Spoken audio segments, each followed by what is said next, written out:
to hack into U.S. Financial resources and tear the country apart. We, because we're the most technologically advanced country, are the most susceptible to hacking. So I don't think that's a dynamic that's going on here. What's happening is, whether wise or not, and I'm not suggesting that I'm a fan of Trump, because I'm not, but I would say to you that by bringing up the issue with the Koreans, he wants to illustrate a point that I think his military advisors know, and that is there's two things that are necessary to launch a nuclear attack against another country that's any distance away, like the United States. The first thing you need is a rocket which can propel its own weight up to the edge of the atmosphere so that it can follow the curve of the atmosphere and then descend in a ballistic, not an orbit, but it's a ballistic path, which would put it into Hawaii or Seattle or San Francisco, Chicago, New York, or Washington. These are all cities that Kim Jong-un has threatened at one time or another. Can they do it? The record clearly shows they cannot, and that the real risk is not the boys' toys that they have, but it's our reaction to them. Well, yeah. So there's a couple of thoughts that come to mind. I mean, so, you know, Rex Tillerson has made some very provocative comments about North Korea, and he's really pushed the rhetoric, perhaps more than you would expect. And there must be a point. There must be a point. I'd like your advice on this. There must be a point where Kim Jong-un will crack. He'll say, "I'm not going to tolerate this anymore. I'm going to push the button." What is that point? What is that scenario? I think it won't happen, and I'll tell you why. In order to believe that Kim Jong-un is truly, as some people would say, a nut, you have to believe, in effect, that 3 generations of North Korean leaders were all crazy. Either that or they had a method to their madness. And the more likely explanation is that they're playing brinksmanship. And they have succeeded over the years at doing that and gaining concessions from the United States and South Korea. Beginning about 2000, you had 2 presidents in a row who followed the sunshine policy in Korea, and that was engage. Kim Dae-jung was the first of them. No Moo-hyun, who replaced him, was the second. And each of those presidents wanted badly to meet with the North Korean leaders, and they paid dearly for it. And they wanted to have a show, and what they got is exactly that, a show and nothing more. For hundreds of millions of dollars in South Korean won, they got the privilege of driving from the DMZ all the way, that hour-and-a-half drive on the bumpy roads, all the way up to the great city of Pyongyang, where they had a big show and met with either Kim Jong-il, it was Kim Jong-il for both of them, and they had a big show. And then after that, what happened? Absolutely nothing. It was a waste of time. But it was something that the South Koreans had to try. They had faced toe-to-toe with the North Koreans, and belligerence had been the order of the day. And so they gave peace a chance, and I give them credit for that. But it got them nowhere. And so it's certainly not inappropriate to consider a different approach. What's the plan, though? I mean, he's just been provocative, seems to me, for the sake of being provocative. And all 3 generations of them have been provocative for the sake of being provocative. What does he get out of this? It's, in a way, it's like the mouse that roared with Peter Sellers way back when. It was, what does he want, attention? Does he want foreign aid? What does he want? He wants concessions, and they have all been operating off of the same script. Whenever the incumbent dear leader or great leader or young general, whatever you want to call them in any given era, takes over, they're the designated brinksman, and they take their opponents to the very edge of what appears to be war, and they gain concessions from it, and then for a while there's an easy period where they talk of friendship and all, and then it reverts back to they'll make Seoul a lake of fire, those sorts of things. Can they do it? Should we treat them as a joke? No. but should we treat them as though the sky is falling and that we will in fact go to a nuclear war? Not by a long shot. We should not be doing that. There are available financial pressure points which could be put on North Korea and also China to stop. For Trump instance, tried that, didn't he? He tried that. No, he hasn't been in office long enough. If you think he's going to fail, maybe he will, but not in 3 months. Basically, when Trump met with Xi Jinping there at Mar-a-Lago about a month ago, the message to President Xi was this. He said, in an earlier time, we were able to shut off money to North Korea because back in the 90s, they were counterfeiting U.S. $100 bills and floating them in the system. And it was a major source of profit to North Korea until the Treasury Department for the United States stepped in and put all of the banks in Macau off limits.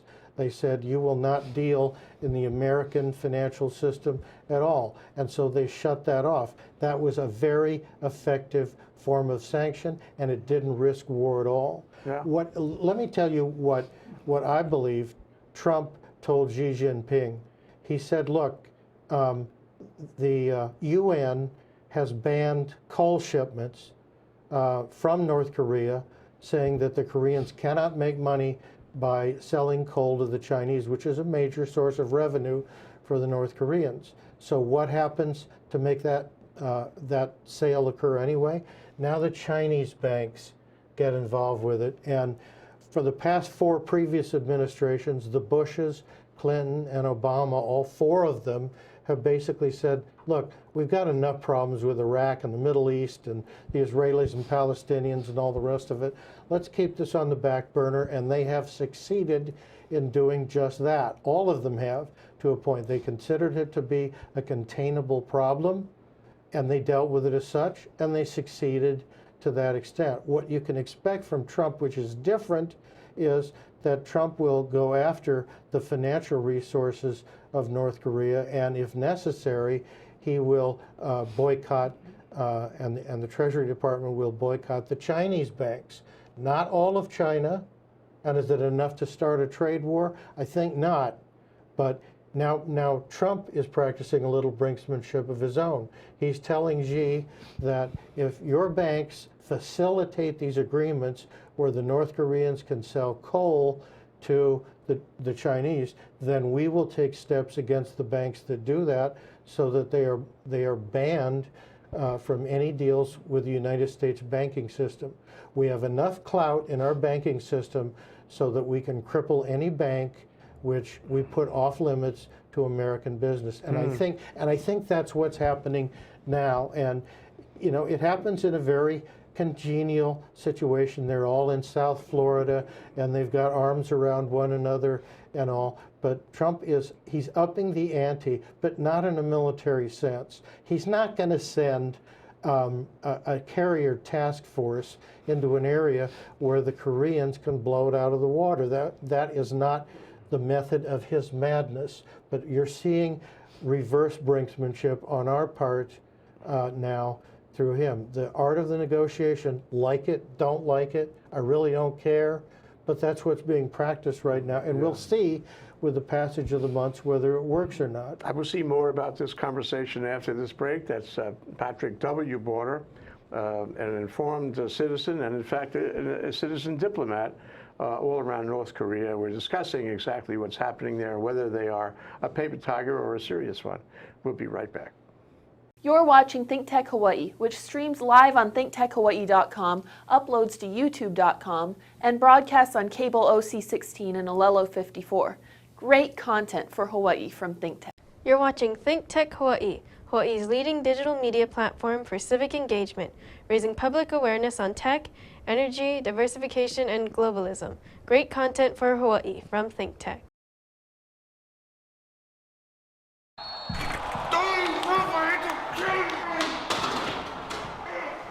This guy look familiar? He calls himself the Ultra Fan, but that doesn't explain all this. Why? Why? He planned this party, planned the snacks, he even planned to coordinate colored shirts, but he didn't plan to have a good time. Go, go, go! Now, you wouldn't do this in your own house, so don't do it in your team's house. Know your limits and plan ahead so that everyone can have a good time. Okay, we're back. We're live. I'm Jay Fidel. Here we are on Think Tech Asia with Patrick W. Border, who is a citizen diplomat who believes, I think, did I get this right, that North Korea is not as much of a threat as we think. North Korea should be taken seriously. It is not the nuclear threat that the talking heads on both conservative and liberal sides project. The sky is not falling, and it won't be anytime soon. You think there's a scenario where they would drop a bomb somewhere? I mean, for example, if the United States did put a carrier group offshore, or if the United States attacked some kind of shipping from North Korea or some North Korean outpost, and Kim Jong-un decided this would justify his reaction, wouldn't he do that? Wouldn't he push the button? Wouldn't he sail a bunch of rockets into Seoul, nuclear or otherwise, to show how big a guy he is? That's several questions. The risk to Seoul has to be taken separately because his heavy cannon fire and even some incursion into South Korea can cause damage and loss of life and injury in Seoul. But remember back to the Gulf War. What stays his hand? Why would he not do that? If you remember back to the time when we were stationed in Saudi Arabia, and we had our cruise missiles, and we had 30 days of shock and awe. And what was that?